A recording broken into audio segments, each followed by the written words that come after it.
فریب حسن قسط نمبر 4۔ دنیا یہی سمجھتی ہے کہ میں اس کا مزاجی خدا اس کا خاوند تھا۔ وہ روحانسا ہو گیا تو کیا ایسا نہیں تھا؟ میں نے نرم آواز میں کوریت جاری رکھی۔ وہ پھٹ پڑا۔ آج تک سگی نے مجھے اپنے قریب نہیں آنے دیا۔ کیا مطلب ہے تمہارا؟ میں چونک اٹھا۔ آپ سیانے ہیں، مطلب کو سمجھ سکتے ہیں، وہ نحیف آواز میں بولا۔ تمہارا دماغ تو خراب نہیں ہو گیا بشارت؟ میں نے سر ٹھٹائے ہوئے لہجے میں کہا۔ تم 5 سالہ نوید کے باپ ہو۔ وہ بڑے جگر پاش لہجے میں گویا ہوا۔ مجھے یوں محسوس ہوا جیسے اس کی آواز موت کے کنویں میں سے آ رہی ہو۔ تھانے دار صاحب، قسمت میں اولاد لکھی ہو تو وہ مل ہی جاتی ہے، کبھی باپ کی کوشش سے اور کبھی ماں کے طفیل۔ میں سناٹے میں آ گیا۔ حقیقت بڑی تلخ ہوتی ہے، اسے اگلنا اتنا مشکل نہیں ہوتا جتنا کہ نگلنا۔ شاید اسی لیے اسے دودھ میں مکھی میں سے تمثیل کیا جاتا ہے۔ میں استجابیہ نظر سے اپنے سامنے بیٹھے بشارت کو دیکھ رہا تھا۔ اس نے بڑے خوش سلیقگی سے جگرے خون کیا تھا۔ بات ختم کرتے ہی وہ ہچکیوں سے رونے لگا۔ میں نے اسے جی بھر کر رونے دیا تھا کہ اس کے دل کا غبار دھل جائے۔ سگی کے باغیانہ رویوں، نافرمانی کی روش نے اس کے من کے آئینے کو ملگجا کر دیا تھا۔ صنم خانہ دل بڑی عجیب نگری ہے، اس کی ویرانی اور سناٹا ہلا دینے والا ہوتا ہے۔ نارسائی اور کاجدائی کی منہ زور آندیاں جب اس میں چکراتی ہیں تو در و دیوار جھنجھنا اٹھتے ہیں۔ پھر کربناک چیخوں کو روکنا اور مجروح جذبات کے سامنے ضبط کا بندھن باندھنا دشوار ہو جاتا ہے۔ آنسوؤں کا سیلاب ہر بندش کو تہ و بالا کرتے ہوئے ایسے خوفناک انداز میں چنگھاڑتا ہے کہ انسانی ذات اس طوفان کے سامنے ایک تنکے کی حیثیت اختیار کر جاتی ہے۔ بشارت بھی ان لمحات میں ایک حقیر تنکے سے زیادہ ہلکا ہو چکا تھا۔ میں نے اسے اس کے حال پر چھوڑ دیا۔ وہ ہچکیوں اور سسکیوں سے روتا رہا اور اس رونے کے درمیان میں ہی وہ مجھے اپنی داستان غم بھی سناتا رہا، وہ افسوس بھری شرمناک داستان جو صغرا عورت سگی نے اپنے جوتے کی نوک سے بشارت کے کرتاس سے دل پر رقم کی تھی۔ بشارت اور سگی میں بظاہر کوئی ہم آہنگی نہیں دکھائی دیتی تھی اور ان کی خلوت بھی اس ناہمواری کی تفسیر تھی۔ بشارت اول روز اس کے روبے حسن میں آ گیا۔ وہ جب گھور کر اسے دیکھتی تو اس کا پتا پانی ہو جاتا۔ وہ بھول جاتا کہ سگی اس کی بیوی اور وہ سگی کا شوہر ہے۔ ان لمحات میں وہ خود کو بیوی کا بے دام غلام سمجھنے لگتا۔ وہ اس کی بات ماننے اور اس کے اشاروں پر ناچنے کے لیے مجبور ہو جاتا۔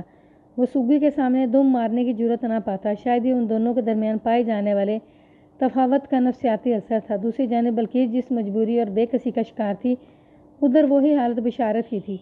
وہ سگی کے حسن و جمال کی تپش کے سامنے اس طور پر مرجھا کر رہ جاتا جیسے باد سموم میں گلوں کے غنچے پسماردہ ہو کر رہ جاتے ہیں۔ اس نے اپنی کمزوری اور سگی کی زور آوری کے سامنے خاموشی اور برداشت کا پردہ گرایا تو اس ڈھیل نے سگی کو بے مہار کر دیا۔ جب زندگی کے کسی بھی معاملے میں اعتدال اور توازن بگڑ جائے تو پھر ایسی ہی کہانیاں جنم لیتی ہیں جیسا واقعہ چودھری غنی کے ڈیرے پر پیش آیا تھا۔ بشارت کی گمسائی سے میں نے یہ محسوس کر لیا کہ وہ دوہرے قتل سے اس واقعہ میں ملوث نہیں تھا، لیکن اس کی بے گناہی کے لیے اس کے لنگروال جانے والے بیان کی تصدیق ضروری تھی اور یہ کام کل صبح ہی ہو سکتا تھا۔ جب بشارت معتدل ہو گیا تو میں نے اس کے ہمزلف کو بھی کمرے میں بلا لیا اور بڑے واضح الفاظ میں کہا، یہ رات تو بشارت کو تھانے کی حوالات میں ہی گزارنا ہوگی۔ کل میں کسی پولیس اہلکار کو لنگروال بھیج کر اس کے بیان کو چیک کروں گا۔ اگر اس کی بات درست نکلی تو میں اسے چھوڑ دوں گا۔ بشارت بڑے اعتماد سے بولا، ٹھیک ہے تھانے دار صاحب، مجھے آپ کی شرط منظور ہے۔ بشارت کی تائید کے بعد فرمان کے پاس کہنے کے لیے کچھ نہیں بچا تھا۔ وہ اپنے ساڈو کو میرے پاس چھوڑ کر بیل گاڑی پر واپس چلا گیا۔ میں نے خصوصی ہدایت کے ساتھ بشارت کو چمن شاہ کے حوالے کیا اور خود اپنے کوارٹر میں آ گیا۔ ان ہدایات میں سر فہرست یہ بات تھی کہ بشارت کو تھانے میں کوئی تکلیف نہیں پہنچنی چاہیے۔ میں جب سونے کے لیے بستر پر لیٹا تو میرا ذہن دوہرے قتل کی اسی واردات کے بارے میں سوچ رہا تھا۔ میرا تجربہ تو یہی کہتا تھا کہ بشارت قاتل نہیں ہو سکتا، لیکن دو شخص انسان قتل تو ہوئے تھے۔ اگر یہ کام بشارت نے نہیں کیا تو پھر سگی اور مشتاق کا قاتل کون تھا؟ اس خطرناک سوال کا جواب مجھے جلد از جلد سوچنا تھا۔ ذہن جب تجزیاتی مراحل سے گزر رہا ہو تو خود بخود جمع تفریق اور ضرب تقسیم ہوتی رہتی ہے۔ اس امر میں کوئی شک کی گنجائش نہیں تھی کہ مشتاق اور سگی کو ان کی بے خبری میں قتل کیا گیا تھا۔ وہ جس مصروفیت میں مشغول تھے، اس کمرے کی کھڑکی اور دروازے بند ہونے کا کبھی امکان تھا۔ اس کا مطلب تھا قاتل پہلے سے اس کمرے میں موجود تھا۔ اگر وہ باہر سے آ کر ان پر فائرنگ کرتا تو اس حالت میں موجود نہیں رہ سکتے تھے جس میں پائے گئے تھے۔ باہر سے آنے والی کھڑکی یا دروازے کو کھولنا پڑتا اور ایسا ہوتے ہی مشتاق اور سگی کا چوک جانا لازمی تھا۔ فی الواقع چونکہ ایسا نہیں ہوا تھا، جس سے نتیجہ سامنے آتا تھا کہ ان پر بے دریغ فائرنگ کرنے والا اسی کمرے میں کہیں چھپا ہوا تھا۔ بشارت کی ذات اس لیے بھی شک کے دائرے سے نکل جاتی تھی کہ سگی اسے کھانا کھلانے کے بعد ڈیرے کی طرف آئی تھی، لہٰذا بشارت کا پہلے سے اس کمرے کے اندر کہیں چھپا ہونا ناممکنات میں سے نہیں تھا۔ میں انہی خیالات کی دنیا میں دوڑتا ہو بھاگتا نیند کی آغوش میں چلا گیا۔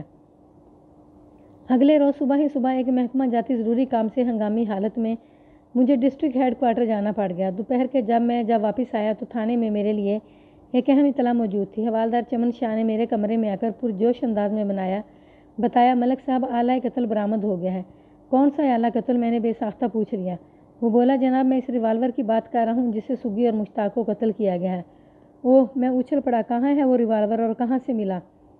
میرے استفسار کے جواب میں حوالدار نے بتایا کہ مذکورہ ریوالور کو دریافت کرنے کا سہرا فرمان کے سر جاتا تھا۔ صبح میرے جانے کے بعد وہ تھانے آیا اور بتایا کہ اس نے آج صبح جانوروں کو چارہ ڈالنے کے لیے جب بیل گاڑی کا رخ کیا تو وہ ریوالور اس کی نظر میں آ گیا۔ رات گھر جانے کے بعد اس نے بیلوں کو کھول کر گاڑی کو صحن کی ایک دیوار کے ساتھ کھڑا کر دیا تھا۔ گاڑی پر لدے ہوئے چارے کو ایک ڈھیر کی صورت میں گاڑی کے نزدیک ہی چھوڑ دیا تھا۔ آج صبح جب دروازے کے قریب پہنچ کر جانوروں کے لیے وہاں سے چارہ اٹھانے لگا تو اس کے اندر سے وہ ریوالور نکل آیا تھا۔ بات ختم کرنے کے حوالدار نے کپڑے میں لپٹے ریوالور کو بھی میرے سامنے پیش کر دیا۔ میں نے بغور ریوالور کا جائزہ لینے کے بعد چمن شاہ سے پوچھا، کیا یہ ریوالور اسی طرح کپڑے میں لپٹا ہوا ملا ہے؟ وہ نفی میں سر ہلاتے ہوئے بولا، نہیں جناب، کپڑے میں تو اسے میں نے لپیٹا ہے، فرمان اسے ایسے ہی اٹھا لایا تھا۔ کیا فرمان اس وقت تھانے میں موجود ہے؟ نہیں جناب، حوالدار نے جواب دیا، وہ ریوالور مجھے دے کر واپس گاؤں چلا گیا تھا۔ بتا کر گیا ہے دوپہر کے بعد آئے گا، ہو سکتا ہے ابھی آ جائے۔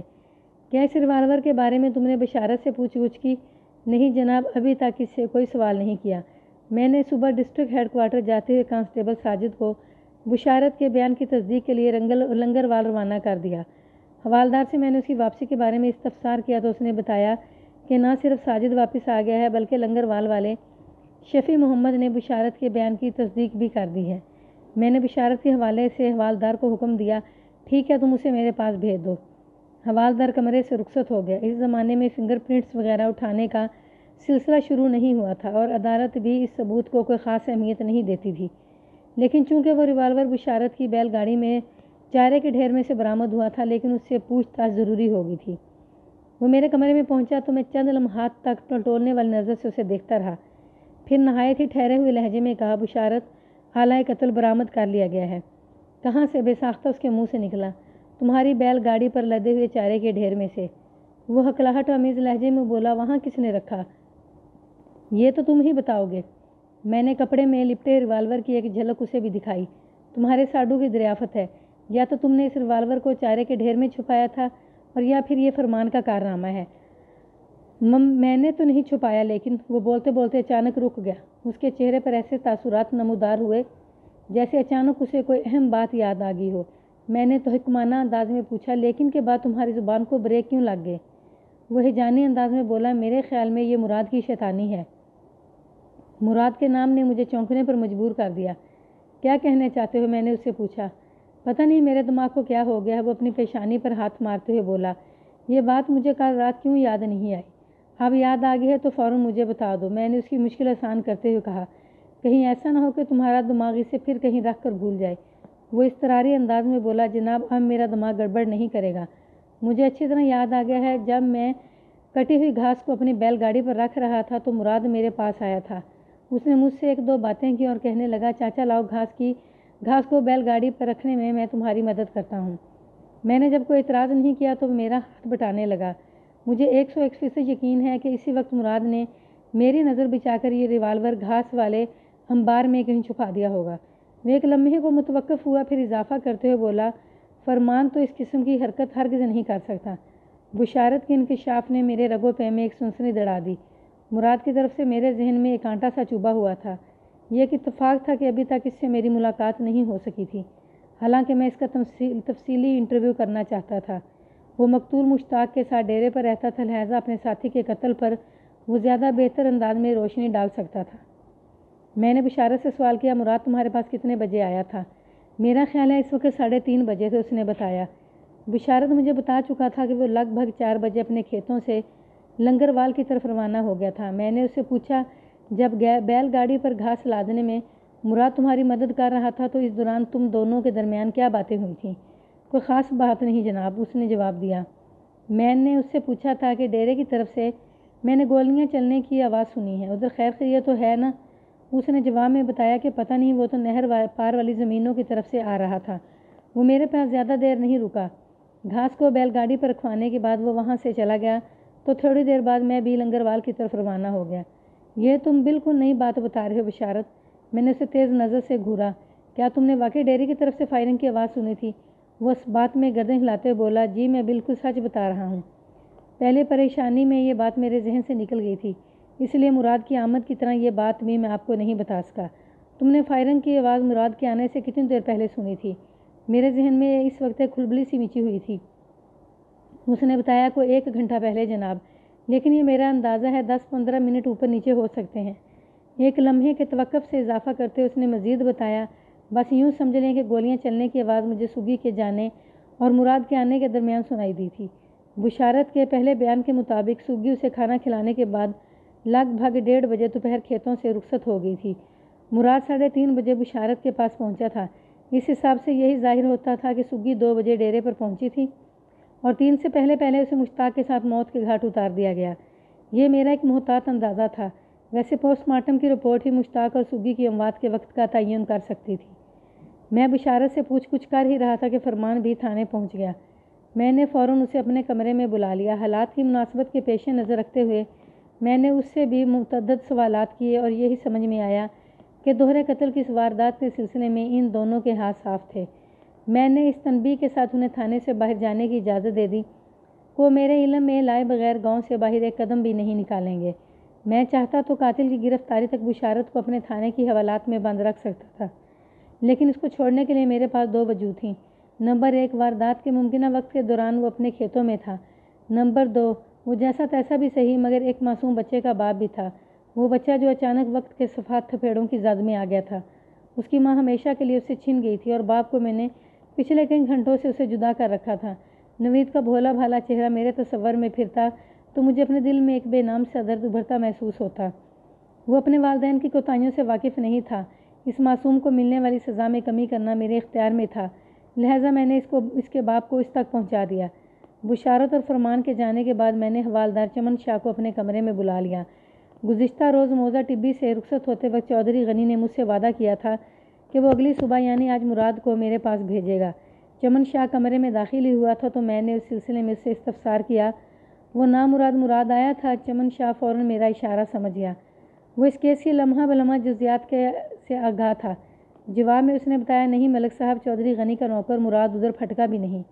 اگر نہیں پھٹکا تو اب اس کے پٹکنے کا وقت آ گیا ہے، میں نے زہر خند لہجے کے ساتھ کہا۔ حوالدار ایک دم الرٹ ہو گیا۔ آپ حکم کریں ملک صاحب۔ حکم تو میں بعد میں کروں گا، میں نے کہا، پہلے تم اس سورما کو یہاں تو لے کر آؤ۔ ابھی گیا اور ابھی آیا جناب، وہ بائیں ہاتھ کی 2 انگلیوں کو چٹکی بجانے کے سے انداز میں حرکت دیتے ہوئے بولا۔ میں نے تاکیدی لہجے میں کہا، تمہیں سیدھا چودھری غنی کے ڈیرے پر پہنچنا ہے، مراد اس وقت وہیں ہوگا، اپنے ساتھ 2 کانسٹیبلز کو لے جاؤ اور مراد کو گرفتار کر کے فوراً میرے پاس لے آؤ۔ میں ایک لمحے کو سانس لینے کے لیے متوقف ہوا، پھر مزید کہا، ایک بات کا خاص طور پر خیال رکھنا چمن شاہ، مراد چاہے جتنی بھی کوشش کر لیکن اسے چودھری سے ملنے نہیں دینا۔ تم سیدھا ڈیرے پر جاؤ اور مراد کو گرفتار کر کے سیدھا تھانے لے آؤ۔ میں سمجھ گیا جناب، آپ کیا چاہتے ہیں، وہ سینہ ٹھونکتے ہوئے بولا۔ حوالدار چمن شاہ کے رخصت ہونے کے بعد میں تازہ ترین حالات پر غور کرنے لگا۔ موجودہ نقشے میں مراد کی ذات انتہائی مشکوک ہو گئی تھی۔ میں نے اس واردات کی تفتیش کے سلسلے میں جن افراد کے ناموں کو دائروں میں بند کیا تھا، ان میں سے یہی مراد بچا تھا۔ باقی سب سے حتی الامکان پوچھ گچھ کر لی تھی اور بشارت کے انکشاف کے بعد تو مراد کو ٹرائل روم میں لے جانا بے حد ضروری ہو گیا تھا۔ شام سے تھوڑی دیر پہلے چمن شاہ مراد کو گرفتار کر کے تھانے لے آیا۔ وہ اپنی گرفتاری پر بے حد گھبرایا ہوا تھا، لیکن اس گھبراہٹ کے باوجود بھی وہ حوالدار کو بڑی بڑی دھمکیاں دے رہا تھا۔ میں نے چمن شاہ سے پوچھا، اس سرکاری سانڈ کو گرفتار کرنے میں کوئی دشواری پیش تو نہیں آئی؟ جناب، اس کی زبان درازی نے بڑی کھپ ڈالی ہے، حوالدار نے اسے گھورتے ہوئے بتایا۔ اپنی باتوں سے ظاہر کر رہا ہے جیسے کوئی بہت بڑا آدمی ہو، ایس پی اور ڈی ایس پی تک اس سفارش کی بات کر رہا ہے۔ تم نے اس کی زبان بندی کے لیے کوئی وظیفہ نہیں پڑھا؟ میں نے حوالدار کو چھیڑا۔ وہ نفرت آمیز لہجے میں بولا، 2-4 جھامپڑ تو رسید کر دیں جناب، باقی آپ موقع دیں گے تو اگلی پچھلی ساری کسر نکال لوں گا۔ چمن شاہ نے آخری جملہ بڑے معنی خیز میں ادا کیا تھا۔ یہ جملے کی معنی خیزی مجھ سے پوشیدہ نہیں تھی۔ میں نے مراد کو نگاہ میں تولتے ہوئے حوالدار سے کہا، فکر نہ کرو چمن شاہ، اس بندے کے تیور بتاتے ہیں یہ موقع تمہیں ضرور ملے گا۔ میں نے چمن شاہ کو تسلی دی، اپنی زبان درازی کے بدلے اب اسے عمر درازی کی دعائیں مانگنا ہوں گی، جو اچھل اچھل کر بڑی بڑی باتیں کر رہا ہے۔ یہ اس کی ہڈی کا اثر ہے جو اس کے مالک گوشت بھموڑنے کے بعد اس کے آگے ڈالتا ہے۔ ایسا ہوتا ہے چمن شاہ۔ بادشاہ سلامت کا کتا رایا کو اپنی نظر میں بہت حقیر تصور کرتا ہے۔ اس میں مراد کا زیادہ قصور نہیں۔ میرے لیے کیا حکم ہے ملک صاحب؟ چمن شاہ نے اس بات میں سر ہلاتے ہوئے کہا، تم اسے تھوڑی دیر کے لیے میرے کمرے میں چھوڑ دو۔ میں نے کہا، میں اسے شرافت کی زبان سکھانے اور صداقت کا سبق بڑھانے کی کوشش کرتا ہوں۔ اگر اس نے دیانت کا استعمال کیا تو اچھی بات ہے، اس کے لیے بھی اور ہمارے لیے بھی۔ بصورت دیگر یہ میرے پاس تمہاری امانت ہے، میں اپنی کوشش میں ناکام ہونے کے بعد اسے تمہیں لوٹا دوں گا، پھر تم اپنے ارمان اور اس کی جان نکالنے کے لیے اس کے ساتھ جو جی چاہے سلوک کرنا۔ میرے ان ڈھکے چھپے اور خطرناک جملوں نے مراد کے کان کھڑے کر دیے۔ حوالدار کمرے سے نکلا تو میں اس کی طرف متوجہ ہو گیا۔ مراد کی عمر 25 کے قریب ہوگی۔ وہ عام سی شکل و صورت کا مالک ایک تیز ترار بندہ تھا۔ اس کی آنکھوں میں کسی لومڑی جیسی وقاری بھری ہوئی تھی۔ اس نے میرے ساتھ تو لب و لہجہ اختیار نہیں کیا جس کا مظاہرہ وہ حوالدار چمن شاہ کے سامنے کر چکا تھا، تاہم خاصی برہمی سے اس نے مجھ سے کہا، تھانے دار صاحب، مجھے کس جرم میں گرفتار کیا گیا ہے؟ میں نے اس کی آنکھوں میں آنکھیں ڈالتے ہوئے کہا، تمہارا جرم بہت ہی سنگین اور خطرناک ہے مراد۔ اگر اپنی زبان سے اقرار کر لو گے تو اپنے اور ہمارے لیے خاصی آسانیاں پیدا کر دو گے، ورنہ تم حوالدار سے ہونے والی میری گفتگو سن ہی چکے ہو۔ تم تصور بھی نہیں کر سکتے چمن شاہ کس سفاک جلاد کا نام ہے۔ میرے اٹل اور دو ٹوک الفاظ نے اسے دہلا دیا، تاہم وہ پھر بھی ہٹ درمی کے مظاہرے سے باز نہ آیا اور مجھے آنکھیں دکھاتے ہوئے بولا، جب میں نے کوئی جرم ہی نہیں کیا تو پھر کس بات کا اقرار کر لوں؟ میں نے اپنی میز کی دراز میں سے کپڑے میں لپٹا ہوا وہ ریوالور نکالیا جو بشارت کی بیل گاڑی والے چارے کے ڈھیر میں سے برآمد ہوا تھا۔ میں نے 32 بور کے اس ریوالور کی ایک جھلک مراد کو دکھائی اور اس کے چہرے پر نگاہ گاڑتے ہوئے سوال کیا، اس کو پہچانتے ہو؟ ریوالور کو دیکھ کر اس کی لومڑی جیسی آنکھوں میں ایک شاطرانہ سی چمک پیدا ہوئی، اس کے ساتھ اس کے چہرے پر ایک رنگ سا آ کر گزر گیا۔ میری تجربہ کار نگاہ کو یہ سمجھنے میں چنداں دشواری پیش نہ آئی کہ وہ اس ریوالور کو بڑی اچھا طرح پہچان گیا تھا۔ ایک لمحے کو گڑگڑانے کے بعد وہ سنبھل کر بولا، یہ ایک ہتھیار ہے اور کیا ہے؟ وہ ڈٹائی میں ایک قدم آگے بڑھایا۔ میں اسے کیوں پہچانوں؟ اس ہتھیار کا مجھ سے کیا تعلق ہے؟ میں نے بدستور اس کی آنکھوں میں دیکھتے ہوئے ٹھہرے ہوئے لہجے میں کہا، اس ریوالور کا تمہارے ساتھ بہت گہرا تعلق ہے۔ شرافت سے ہر بات کا اقرار کر لو ورنہ بہت بڑی مصیبت منہ کھولے تمہارے انتظار میں بیٹھی ہے۔ میں کس بات کا اقرار کر لوں؟ اس کی اکڑ پوری طرح ختم نہیں ہوئی تھی۔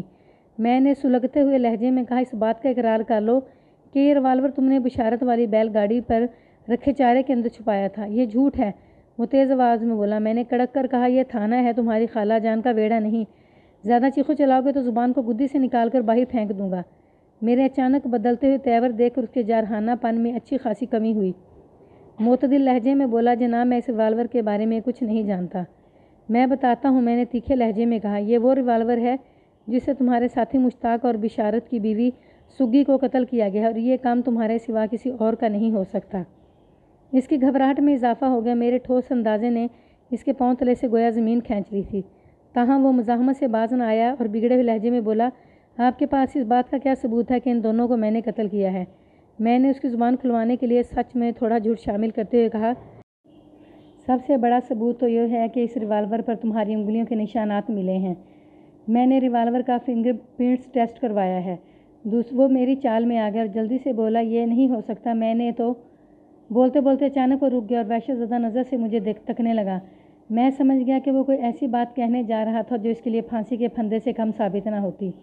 میں نے چڑھائی کے انداز کو آگے بڑھاتے ہوئے کہا، یہ اس لیے نہیں ہو سکتا نا کہ تم نے ریوالور کو چارے والے ڈھیر میں چھپاتے وقت اس پر سے اپنی انگلیوں کے نشانات صاف کر دیے تھے۔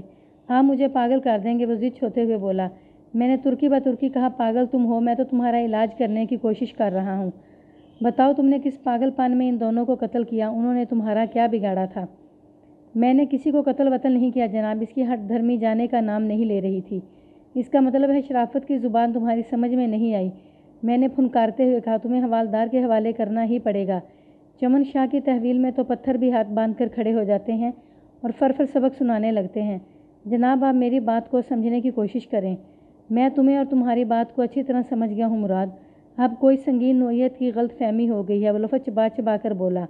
میں نے اسے ایک دبکا مارا۔ غلط فہمی کی اولاد، کیا یہ درست ہے کہ کل سپہر 3:30 بجے تم کھیتوں میں جا کر بشارت سے ملے تھے اور بیل گاڑی پر چارہ لاتے وقت تم نے اس کی مدد کی تھی؟ وہ بڑے دھڑلے سے مکر گیا۔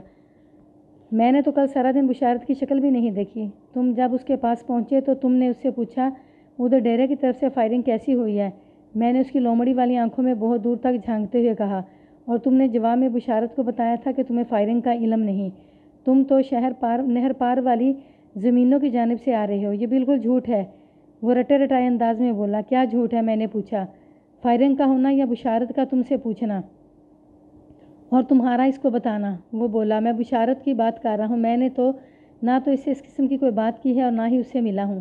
تمہارا مطلب ہے دوسری بات درست ہے؟ میں نے سوالیہ نظروں میں اسے دیکھا۔ فائرنگ واقع ہوئی تھی؟ جی ہاں، فائرنگ کی آواز سن کر ہی تو میں ڈیرے کی طرف بھاگا تھا۔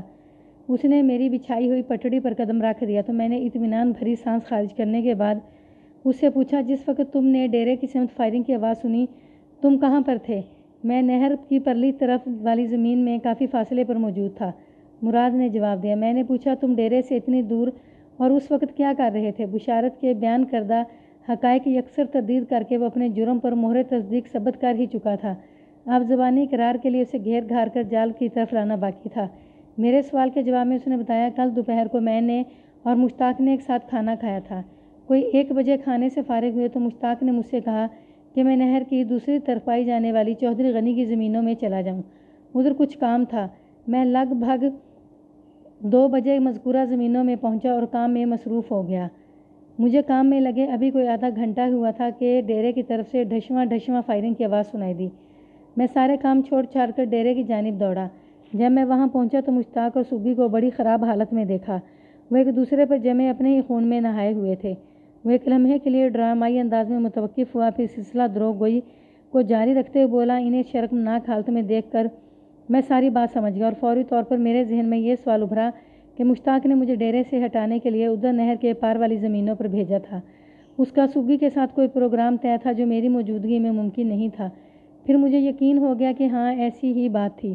وہ اپنی بات مکمل کر کے خاموش ہوا تو میں نے کہا، مراد، تمہارے بیان سے تو یہ محسوس ہوتا ہے کہ تم مشتاق اور سگی کے باہمی ربط و ضبط سے واقف نہیں تھے۔ جی ہاں، بالکل یہی بات ہے، وہ جلدی سے بولا۔ کل مجھے پہلی مرتبہ پتہ چلا کہ مشتاق کتنا گہرا آدمی ہے۔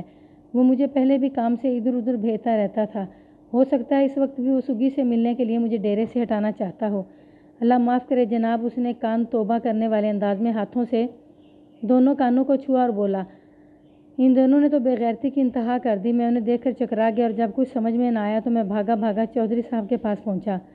انہیں ان دونوں بے حیاؤں کے بارے میں بتایا۔ چودھری صاحب میرے ساتھ ڈیرے پر آئے اور انہیں اس حال میں دیکھ کر تھو تھو کرنے لگے۔ پھر انہی کی ہدایت پر میں نے مشتاق اور سگی کی لاشوں کو سفید چادر سے ڈھانپ دیا۔ بس یہ ہے ساری کہانی۔